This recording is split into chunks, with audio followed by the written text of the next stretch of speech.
What it do, y'all? It's the franchise kid, franchise Jerry, and we back with another episode of Wrestling with Xotics. Today we're gonna be talking about Raw, and I got my boy here. Think I need a Fiji water. Let's get to it. Monday Night Raw started off with the Bloodline terrorizing the first Raw of the year by destroying ringside and brutalizing the entire WWE staff. They called this a hostile takeover. And it was all because of Kevin Owens. Adam Pearce attempted to break them up and take them out the ring, but it did not work. Instead, it only made more wrestlers come out and join the fight.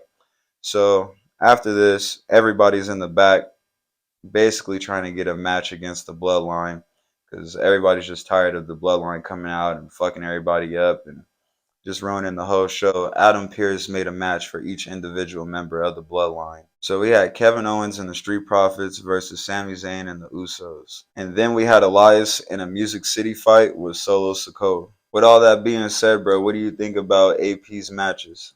Honestly, I'm not a fan of Adam Pearce, but the only match I was looking for was a Music City Street fight between Solo and Elias.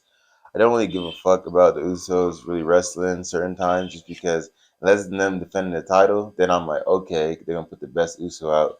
But other than that, they kind of have these moments where they string you along with their matches, kind of like tell like a little one-sided story with super kicks and saving Sammy type shit. So I was not all the way excited for this, but we just have to see how things play out, you know? Yeah, we'll have more coverage on those matches here in a little bit. Next up, we got Alexa Bliss versus Bianca Belair for the Raw Women's Championship. And they're actually in Bianca Belair's hometown of Nashville. So as you guys might remember, Alexa Bliss hit Bianca in the back of the head with a vase, which knocked her out. And before this match started, you could already see that the friendship vibes was out the window. I couldn't believe how they was fighting. It looked like the same fight scene from Scary Movie 3. I wonder if that shit was actually coordinated like that or if it just happened like that. You know what I'm saying? Yeah. If it is coordinated like that, I guess one of the writers just has the creative side decide to show it to us or try to bring in a nostalgic factor. You know, a lot of us are like in our well, mid 20s to early 30s, and we would have grown up with Scary Movie 3. So that was a little nice little tidbit they threw in there. From the very jump, Alexa looked like she was already tapped into this paranormal shit. So then, randomly, mid match, she started seeing dudes come out dressed as Uncle Howdy, and Bray Wyatt's logo was flashing in the background, which led to her having just this crazy ass mental breakdown. And she starts attacking refs, and she attacks Bianca Belair, like brutalizes her. What was going through your head as you was watching all that, bro? As I'm watching all this, I'm like, this is great for Alexa in a sense because you're this happy-go-lucky character right now, teaming with Bianca Belair and Asuka is weird as fuck to me because I grew up watching you as the goddess, the Alexa Bliss who fucking was an independent star, had lackeys if she wanted to, Yeah, kept was doing bitches bogus. always consistently winning matches. And I like that you brought back the DDT as your move because you were killing bitches with your DDT, and it looked believable because you're short as fuck and you're strong. So you'd be able to just whip somebody. You're bringing them down to your height and then throwing them into the mat. Oh, for sure, Yeah, I believe that's a fucking finisher for you. And the way you would execute it would always be out of nowhere too. So it's like you brought back this simplistic move that's been used as just a transition move, and you made it your finisher. And I thought that was cool. Then you go to this Bray Wyatt shit and it completely derails you, completely throws you off kilter. I don't know why the fuck you chose yourself to be with that because now it's hard for you to get back in the title picture and stay there. See, with this shit now, I'm glad that the match didn't have no winner. So hopefully you have a little bit more character development and a couple months down the line we come back to this shit. But honestly, I don't want to see you keep figuring out shit with Bianca right now because I feel like she'll expose you too much. You get what I'm saying? I feel like it should be on yeah, because the next match is over for her. yeah.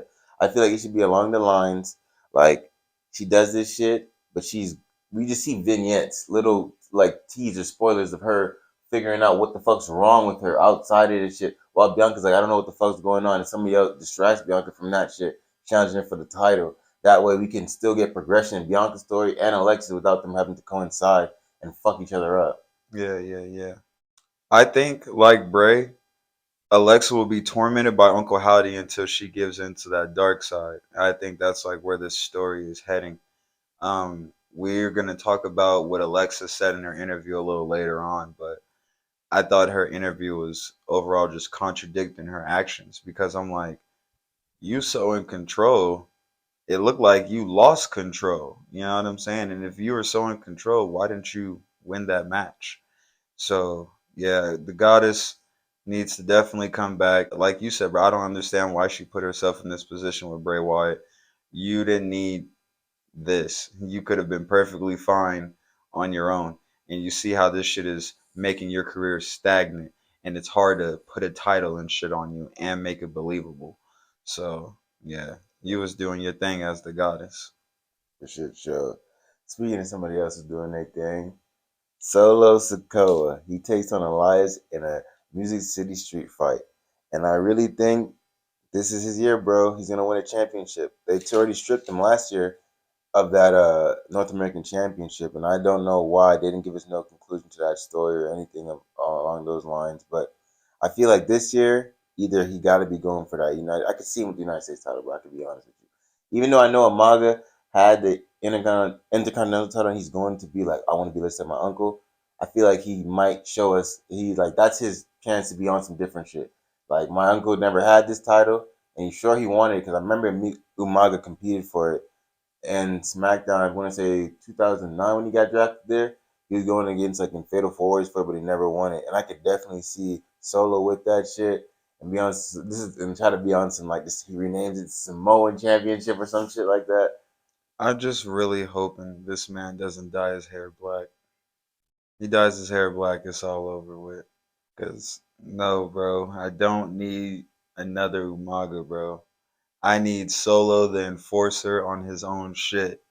And I need that character to stand out. I need him to stand out. You don't want to ride your uncle's dead coattails to get into the top. You want your own shit. Everybody in the bloodline got and do their own shit. I'm ready to see Solo be exactly that. I know he's more than just this Umaga character. And I feel like them highlighting that he's so much like Umaga takes away from him for real. Maybe he just needs to work on an actual character. I don't know what it is, but I don't like seeing him being forced into this Umaga role so toughly. That's not what's up. Look at Dom. Dom's not over here living off Rey Mysterio's name. He is, because that's his last name. But overall, he's doing his own thing. He's in the Judgment Day. He's got his own little freaky nigga move set. He do his own thing. That's my bottom line. Niggas do their own thing, bro. Like that's how you get the longevity in this shit. You feel me? Like, bro, that's why when we was talking about in AEW Jay Lethal, how I was talking to you. How is this nigga getting by off of other people's gimmicks for years? I haven't seen this man talk normal ever. And I've been watching wrestling since I was 8. I'm about to be 26 on Saturday. So I'm like, yo, no, you that just shouldn't be possible. You shouldn't be able to get by off of somebody else's shit. Yeah. Wrestling's about originality. So I see you're looking for more originality from Solo. What do you think about Elias in this match? The first thing I gotta say about Elias is what happened to Zeke, bro? He was pushing Zeke tough. Swore up and down to the world that Zeke is real. Everybody gotta hear Zeke speak, right? He is real. No, he's You not. want to speak with Zeke. And you need to stop. You need to stop that. It's not healthy. But Elias hasn't had a statement win since he's been back. So that also leads me to the question, what the fuck are you doing here at this point? What do you want, Elias? Why? Why the fuck are you here? You're not winning belts. You keep losing. Nobody ever lets you fucking sing. What are you doing, bro? What are you doing? There ain't no room for you on the SmackDown roster. There ain't no room for you on this roster. And every time they put you in the light, you get beat up. Like I don't know. I don't know. For those who don't know, with this match, All Inquired, it's a street fight where musical instruments are incorporated, okay? Elias was looking for revenge on Solo because, like I said, he's been getting beat up week after week. So Elias is thinking this is finally his time to get some payback. He thought wrong. and he was getting handled in this match. So the guy who made the theme song for Royal Rumble this year, Hardy, that's just his name, Hardy.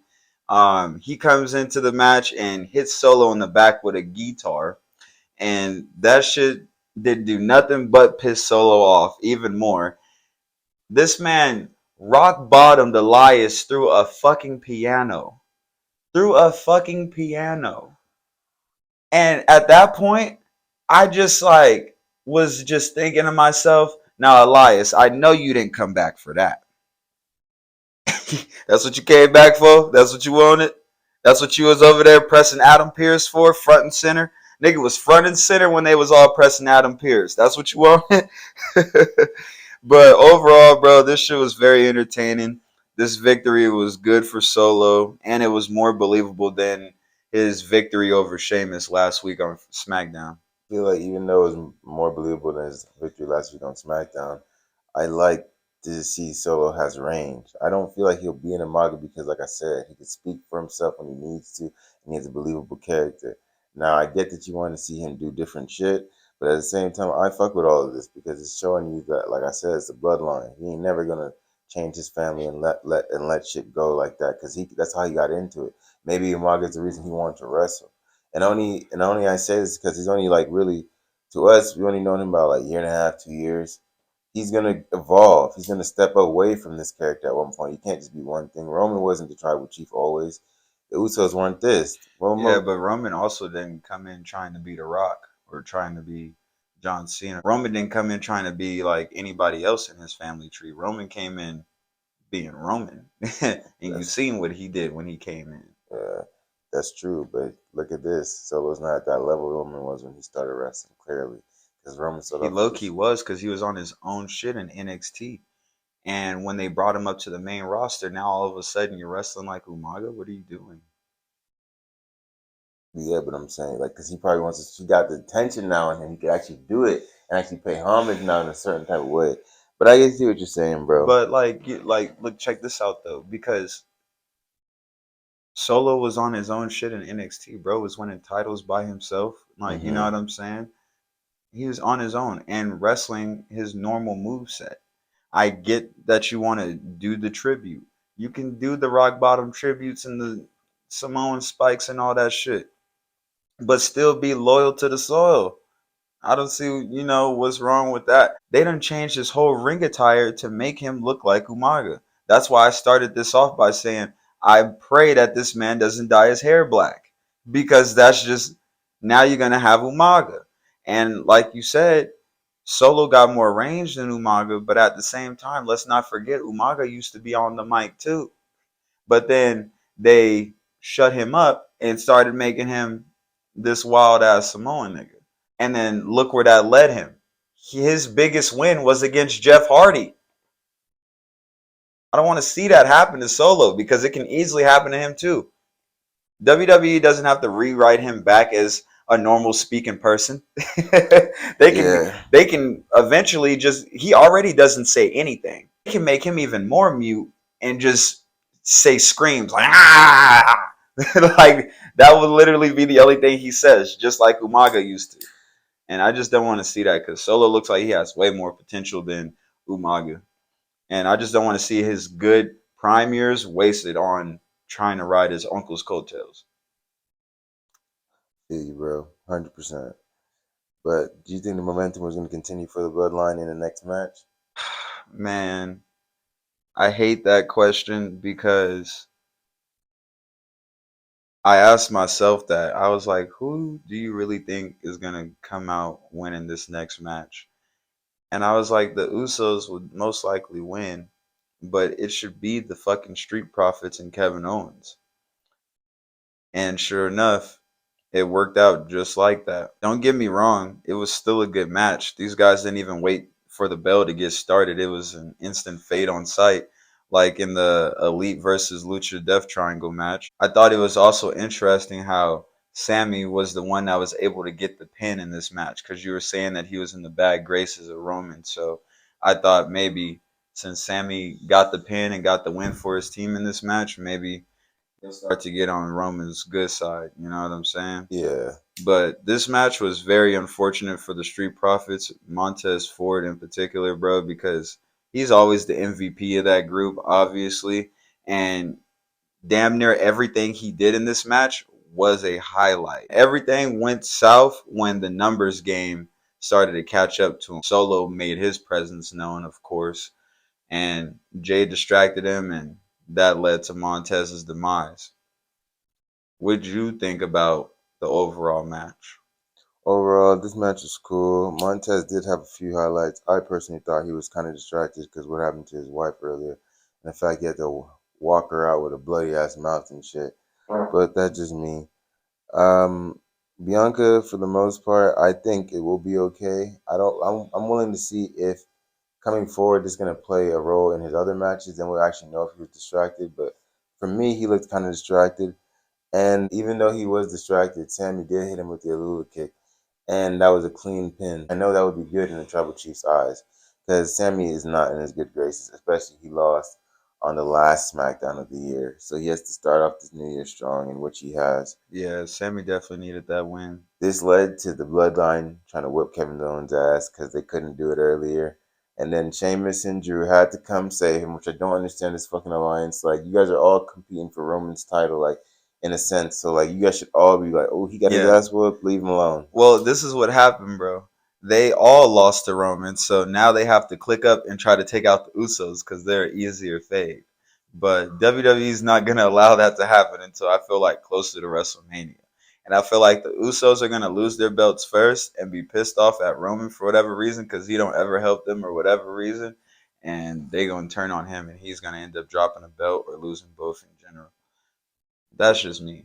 But I gotta say though, overall this match was better than expected, and I just can't wait to see Sheamus and Drew McIntyre take on the Usos next week. Because I'm like, how is WWE gonna stage this? How are you guys gonna stage two former WWE champions losing to these old ass niggas? Let's see. This should be entertaining, and it's probably gonna be straight jokes because Drew McIntyre and Sheamus losing to Jay and Jimmy Uso. Crazy. They don't win this match, bro. It's gonna be hilarious. Yeah, I'm gonna laugh either way, but you know, like I always say, you won, so He's terrible. he is terrible, y'all. I don't This give a nigga is fuck. hell. I don't give a fuck. They He's about to hell. lose. It's not y'all time anymore. It's not y'all time. Y'all had that shit. Y'all just lose. Y'all there to put over the people that's been there. They didn't get that shine y'all had when you was the chosen one and when you was fucking beating John Cena with him falling through a table. So suck it up, niggas. Y'all about to lose to a splash or the 1D. What do you think is nah? It's gonna be Sheamus, not Drew. Nah, I don't think it's going down like that. I think this match is gonna end by disqualification. Yeah, I could see it being DQ or something lame happening like that Well, to get them niggas out of that. Who's gonna retain the titles? Who's gonna retain the titles? Get a taste of the titles. You know what I'm saying? They'll never get a taste of the titles. They'll never do it. This nigga is hell. So it's cool. Oh, My dog. But anyway, there was some real weird shit going on in the next match. It was Dexter Lumis versus Chad Gable. Anytime Dexter Lumis is on the screen, I always feel incredibly uncomfortable, bro. Always. Like he slithers in the ring. He stares at you. He got gloves on, like he don't want to leave a trace, but he got his shirt off, so he's sweating on you. And I know his hands are sweaty. When you take them gloves off, it smells crazy. Smell crazy. I just don't know what. There's so many layers to his character, but at the same time, it's like you can't really go that far with that because yeah, you like weird people like him, but that's kind of bad. Like, what kind of crowd are you gonna attract with him? Like, you know what I'm saying? Like, you see a guy like Dexter Lumis a little too much. You're like, why do you like him so much? Like, what does he do for you? How do you relate? You do shit like that when I'm not around, Bro. I honestly cannot hate on his character. Like, I think his character sells. That shit is selling because he's like that scary movie bad guy who has sense but has to do crazy shit. Like that's why he crawls, but then he wrestles like a normal person, like, and wrestles pretty good, I might add. But then he'll do freaky shit to throw you off, and you just like, oh shit, He like. reminds me of the Thin Man from Charlie's Angels. If you guys don't know who that is, that's the nigga that rips off the hair and sniffs it. Jesus. That's exactly him, because he looks like he's a sniffer for sure. If you notice, Dexter doesn't say a lot, but his face is a lot. He's always moving his nose. Yeah, and that mustache is like signature. So he's doing weird shit. When he's But that's why, like, I'm like, man, you just got like a lot of captivating things about you. So with that being said, that's pretty much why he won this match, because he was in Chad Gable's head most of the time. Yeah. Chad Gable was thrown off by his unorthodox wrestling style. Like, nigga, what? Like, I remember Chad Gable was running like, bro, what is he doing? What is he? Why is he trying to get me? Why is he trying to get me? And then Otis had to step in front of him like, hey, you can't do that. And then Dexter ran back in the fucking ring, and Otis was like, hey, get back here, you asshole. I'm like, Otis, you wasn't finna do shit, bro. Otis wants some smoke. Like, you just was out there just causing a ruckus. Otis, when he talk, his arms don't ever leave his side. Yeah, never. Not unless I gotta use them. That's why they don't let that nigga talk, bro. Because literally, he was cussing the whole time outside the ring. I even had to write it down in here, bro. Because I'm like, yo, Otis just keeps saying little funny shit outside the ring. He'd be like, come on, you little bitch. I'm like, yo, Otis, we can hear you on the camera. And he's saying it to where WWE can't bleep it out. No. So this shit is just hilarious because he's sneaking them in. Like, he's like, shit is jokes to his character and shit. Gotta give respect to Otis on that. But I do like that Dexter did win this match.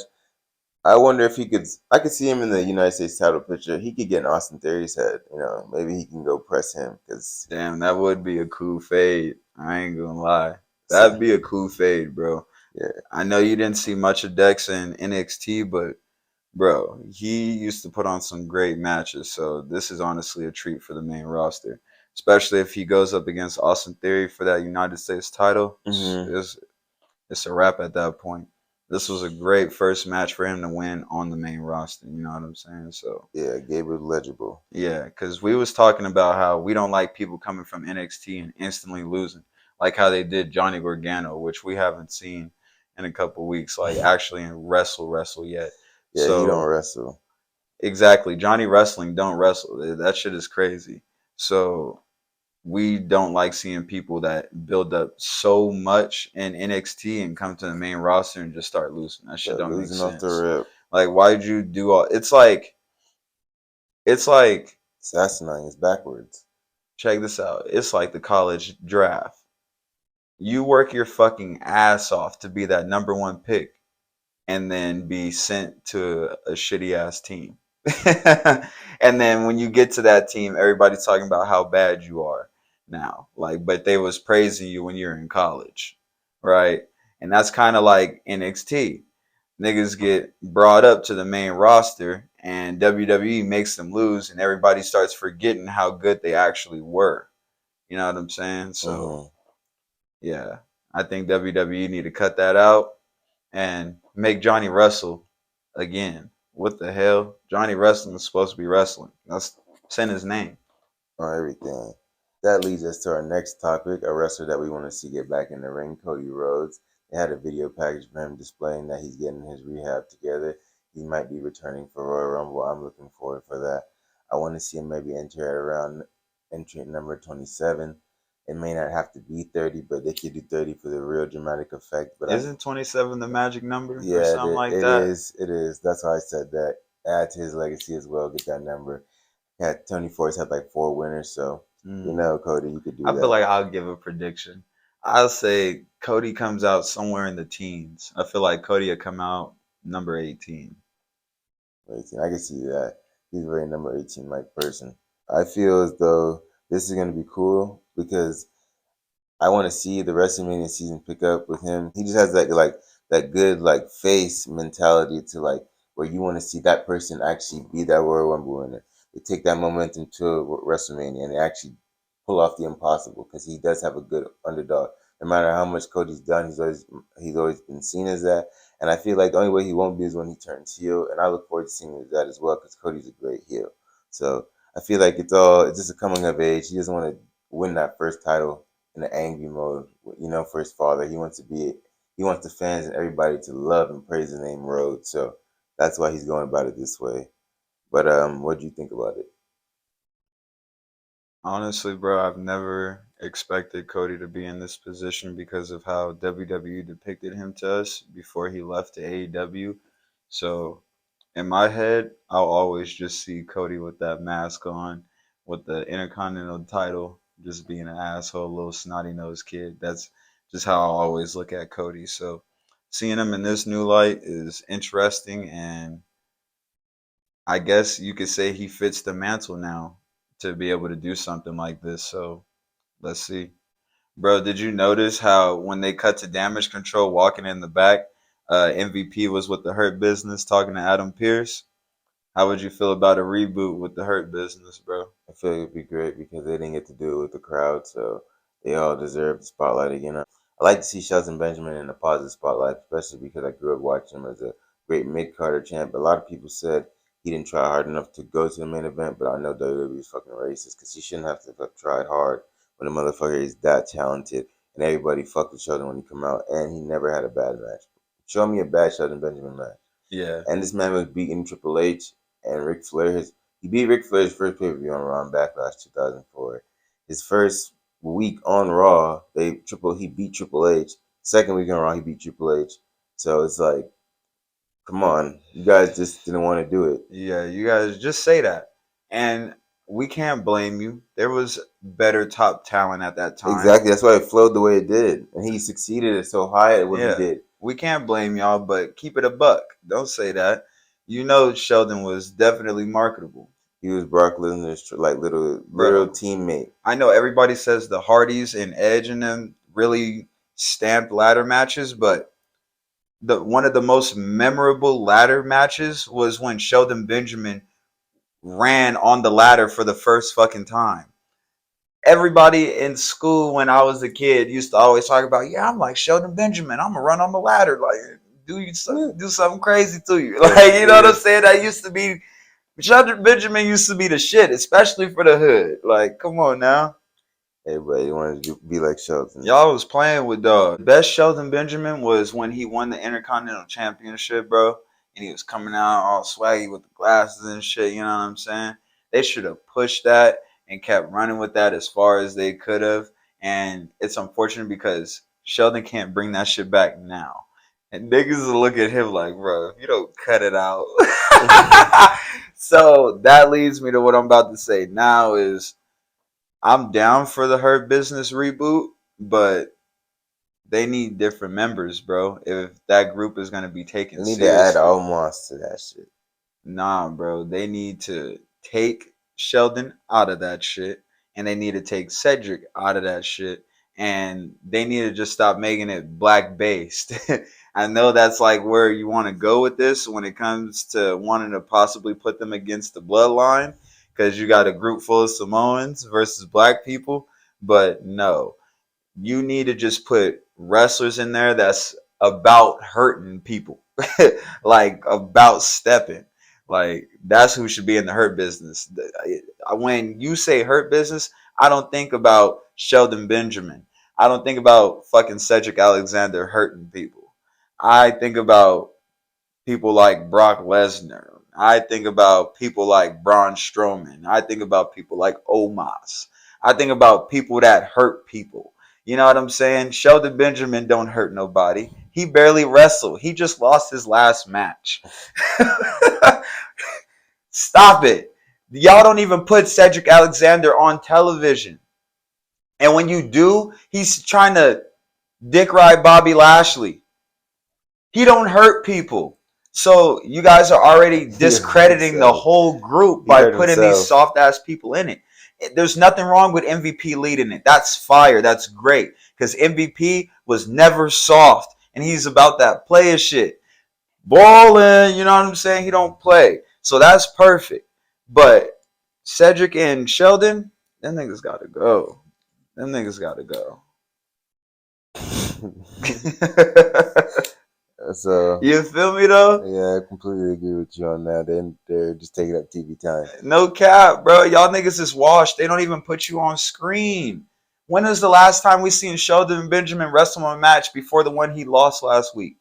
I don't know, bro. Like, what are y'all doing? Y'all playing now. What do you think about the next segment on Raw between Bailey and Damage Control and Becky Lynch? Yeah, bro. Becky came out and she was talking that shit, and it sounded a lot like what I've been telling you from the very jump, bro. I don't know why the fuck Bailey is leading this group. This group did not need her. Damage Control could have easily come from NXT and did they thing by themselves, bro. Dakota Kai is well accomplished in NXT, as Io Shirai is. So they didn't need Bailey.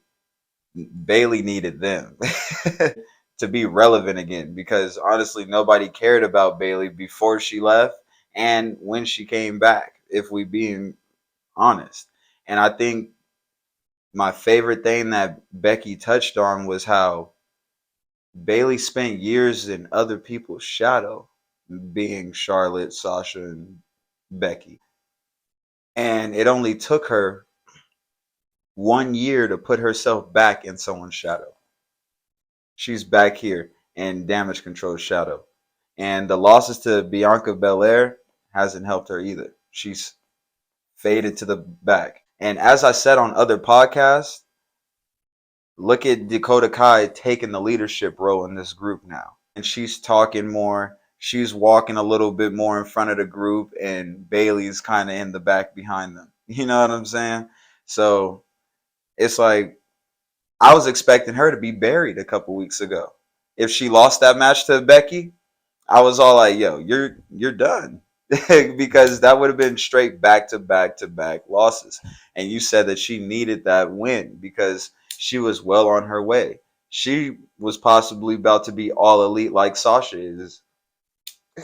Honestly, bro, I think Bailey needs to just focus on herself. She needs to focus on how she can be the best Bailey again. Like when she before she got injured, she was doing hella good, not needing anybody. She was never leaning towards being in a tag team or being in a group. She was winning by herself, and she was saying "fuck the huggers" and just like not with any of that shit. So I feel like it's just crazy for me to see her go in this direction.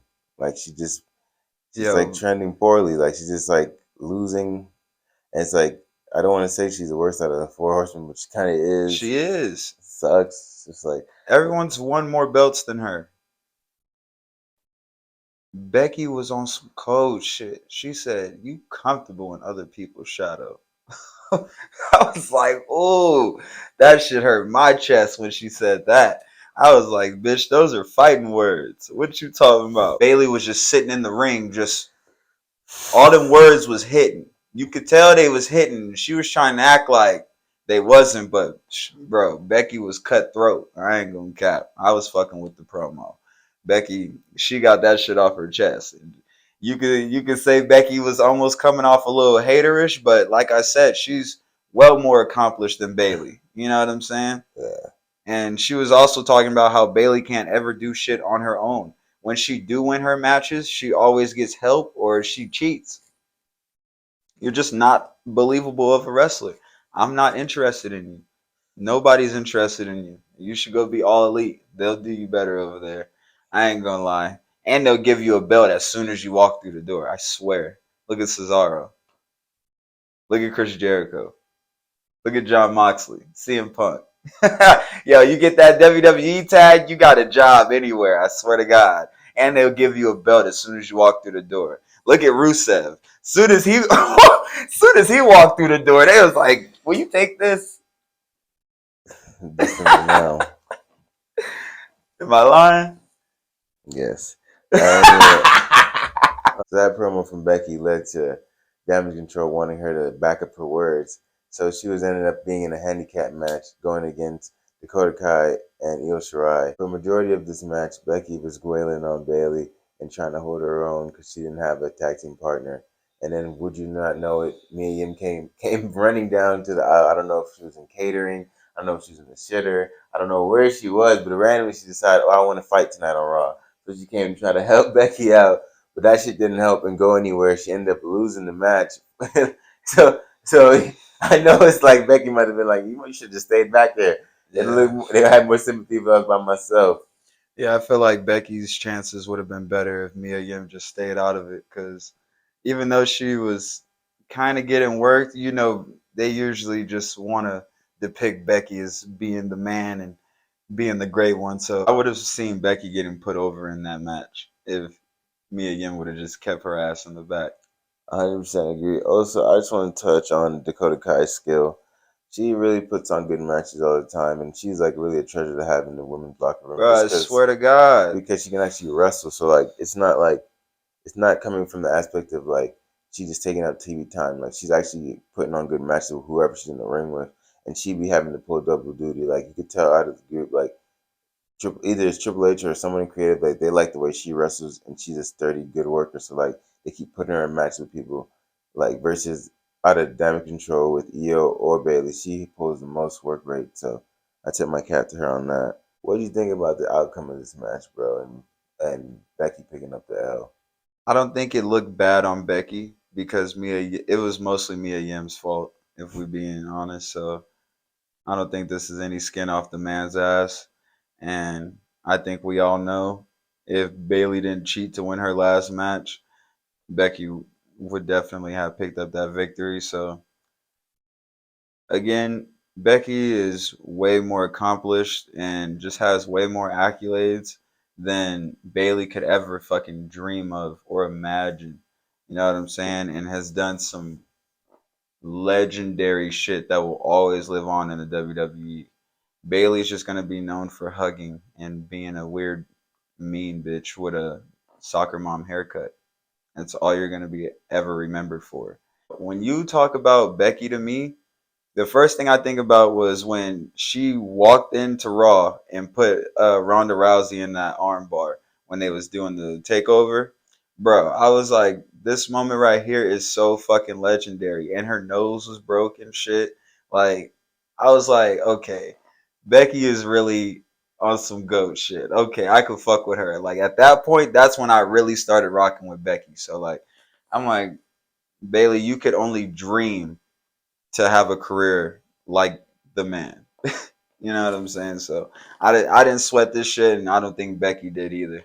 As I mentioned earlier, we're about to be talking about Alexa Bliss's comments after her match with Bianca Belair, and she basically said that she now owns property in Bianca's head, and the Raw belt belongs to her, and she was actually in control the entire time. And I'm like, okay, if that's true, then why didn't you win the match? Why did you leave that match without the belt? Why did you have to lose that match by disqualification to have a match later on with Bianca sometime down the road when you could have possibly got the belt that night? I mean, you was low key doing Bianca bad. What the fuck happened? Like I said, she was on that paranormal shit, so she could have tapped into that and like she said she was and won the match. Yeah, she was on some weird shit. That took away nothing from this fucking promo or interview, as you could say, because it was very confusing as fuck. Confusing, like Yeah, ass backwards. she didn't do anything that she was talking about. It was just weird. Like I just think that she's living in a fantasy land still and trying to make sure everything's okay. It's like more so her trying to say it out loud and make her feel good about it, but the shit is it's horrible. I think that you're better than Alexa Bliss. You need to drop this shit. It's weird for you. The only way you can do this good is if you so excellent at this character. But I could. It's like forced on you. I don't It's like. being forced, yo, and you can tell like when Alexa's in the ring and she's trying to act to that character, it's She's kind like of fuck. forced. She's like why again? Here we go again. Yeah, she's like, fuck, I gotta act like something's taking over me, but it's really not. She looks like that shit is stressful for her. It's honestly backing her career into a corner. How do you think that they can bring this character to an end for Alexa Bliss so that way she can go back to being the goddess? I honestly don't know. Like it kind of. It's like I feel like she just has to be normal. Like it's like you can't go back. Like you can't.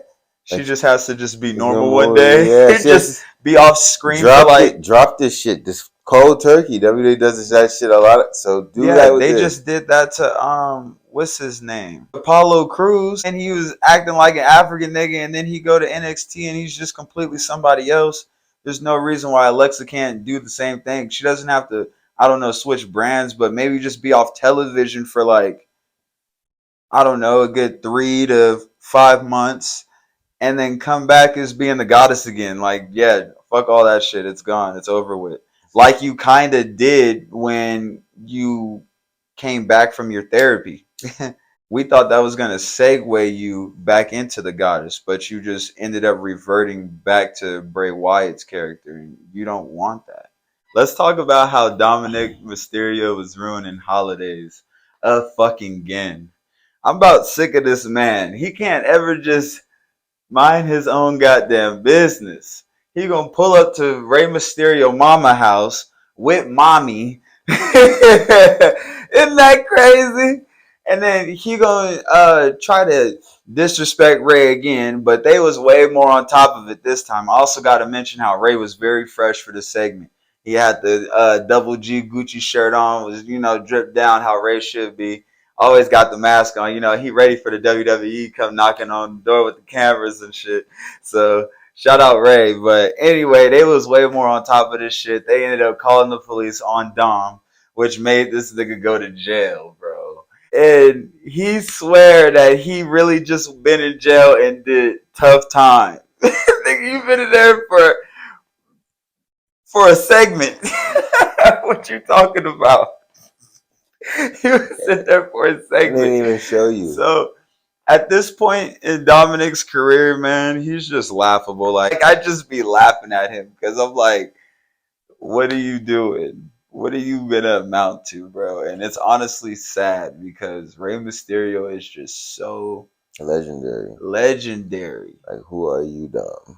And Dom just does Dom shit, unlegendary shit, and it's just he does comical shit, lame ass shit. He does a lot of weird shit. Just a lot of weird shit. And I'm like, yo, I just feel so bad for Ray. I just feel bad for Ray. How I think that they can fix this is Dominic Mysterio gets put off camera until he rebuilds his body and character. Like, and he's not allowed back. And when he does come back, he goes to NXT. So that way he can actually character develop, actually go through some shit, actually go against good competition, and we'll see if he can actually get the same kind of wins that he's been getting fluky and on the main roster. It's going to actually make him have to learn how to wrestle. So, yeah, that's how you fix that. If you guys don't, well, you're just gonna have Dominic on TV for laugh material because he's hilarious. He's honestly hilarious. Like I can't take him serious. Anything he says, like snot gets ready to fly out my nose because I'm like, I can't believe he just said that shit. Or he looked at the camera with a straight face and said that shit. Like I'm like, yo, he's wild. But what'd you think about this shit, bro? I thought it was lame. I don't really care for what he do. I just think he's funny sometimes, but it's one of those sometimes. But honestly, overall, he doesn't do it for me. I think he needs to be put in the spotlight for wrestling, not for this clown shit. Even though he can only do this clown shit because he has to make up for what he lacks in the wrestling ring. So all that shit you said about him building character, I'm 100% for. But I couldn't wait for this segment to be over because he's a clown. Hey, this segment was actually correlated great though with Rey Mysterio and Dominic and the police and shit. Like, cause Rey was cussing and he was real pissed off, and the mom was on cue with the slap, and it just looked okay. Y'all, the Mysterios was ready. The Mysterios was ready for this shit. That shit was funny, bro. I almost forgot to mention Corey Graves is stupid as hell. He gonna say Dominic Mysterio got street cred too, just to make this shit even more funny. Like, why you always adding on to something, nigga? Shut up. So for the main event, we got Seth Rollins versus Austin Theory for the United States title. This was just a very competitive matchup, man. If we're being for real, honestly, I couldn't hate on it because of how it was correlated, and also he's in there with Seth Rollins, who I gotta mention has a bad knee. All right, his tire's completely blown out, but Seth Rollins is still hitting wrestling moves on him. He basically pushed the first ref, knocking him out on accident. That's how he staged it, obviously. And then when the next ref came in, he basically did the same thing. And but the ref had his back turned, and that's when he hit him with the low blow and was able to hit him with the A-Town down and pick up the victory. And yeah, bro. Like I said, I just can't hate on how this match ended because it just made sense. You know what I'm saying? Based off of who he's in there with, the circumstances, everything that's happening in the match, and you really want to win that belt and keep that shit going, and you want to prove that you're not a kid no more. So I fucked with it. Overall, it was a good match, and I love Raw ending with a vintage heel win and a crowd heartbreak. It's a classic. Yeah, it was very classic. But at the same time, I just don't like the trajectory that Seth's headed in, via injury or no injury. I just don't. I'm tired of him losing to this kid because you just claimed you're the mountaintop. So if Theory's beating you, what does that make him? I know he's a former pupil of yours, so it's like oh, at the same time, so it's okay for him to beat you because it just shows you know who's gonna be the future in a sense. But at the same time, I don't think he's ready for all this because there's a lot of pressure on Theory still, even with this new character. It doesn't matter that he's winning now. It's like, what do you do with these victories? Like, you should be trying to ascend to past the United States Championship because you already had it for so long, and you fucked up that Money in the Bank. Yeah, this just trying to brainwash this new character, but it's like you still fucked that up. You're still like Baron Corbin. You're still like Otis. You're still like you hell. The only person that ever bounced back from that is John, and that's because he was already legible before that. Damien Sandow. Everybody that's lost that shit, they get fucked off. So you still have a lot to prove with me, but that was a good win on to add to your resume. Let's see what you do with this win. Me personally, bro, I think Austin Theory is going to do a good job as United States champion, and I think that's all he needs to focus on and be thinking about. You know what I'm saying? Holding that belt as long as he can and adding prestige to it and taking on bigger names. And as far as Seth Rollins goes, I'm happy that he's losing to Austin Theory because that means that he's branching away from that title. This loss should stamp him not wrestling for that title no more. So that means the next belt that he should be going after this year is that WWE Championship. And as everyone is speculating that the WWE Championship may be taken from Roman, so they might split these belts back up. Seth Rollins might be the one to take it off him, and I wouldn't mind that at all. So I'm happy again that he's losing to Austin Theory because he's getting away from that title. And we've been saying from the jump he's better than that title. At first, we couldn't even understand why he was subjecting himself to it. And then he did such a good job at holding it, we wanted him to keep it. Overall, Monday Night Raw had a great show, held my interest, and left a lot to look forward towards. What'd you think about the show, bro? Yeah, for 3 hours, it had my attention the whole way through. It kind of sped by this week. I like that we didn't see a Judgment Day segment really this week because that's adding to the mystique of them as well. The tidbits of Alexa Bliss were very interesting because I'm looking forward to see how they're gonna fuck her up some more. Hopefully Bianca bounces back. I want to see what how her character is gonna evolve from this Afro band. And furthermore, Seth, I hope you're okay. I know that knee injury was pretty severe. It didn't look like it was just for play. I noticed you tweeted out redesign, reclaim, rebuild. So I'm hoping it's not 2016 like you gotta wait for a whole new injury, like a couple months and shit like that. But I pray that you're okay. So that's pretty much Yeah, it. I was gonna say that injury definitely looked real. That's why I was like, bro, that is believable. If Seth won this match, he would have had to drop that belt anyway.